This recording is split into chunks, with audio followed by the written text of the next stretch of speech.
că vine spre mine. Și nu că n-aș vrea să stau liniștit, dar nu pot. Fac atac de panică și îi trosnesc un picior în bodă, fac minge de fotbal. Și apoi tot eu sunt la rău că, vagabondule, ce-ai cu Azorel al meu, ce-ți făcea? Ce-mi făcea, ce nu făcea, ține-l dracu în lesă.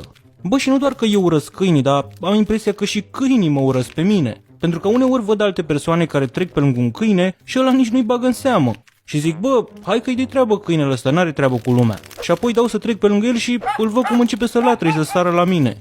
Nu știu dacă poate să simtă că nu-l plac. Am înțeles că în general câinii simt frica de la mine, încă o dată în funcție despre ce câine vorbim, nu-i vorba de frică. Pentru că dacă nu e un pitbull, un ciobănesc sau mai știu eu ce câine de ăsta periculos, sunt în stare să mă apăr de el. Dar cred că e mai degrabă un fel de ură de asta reciprocă.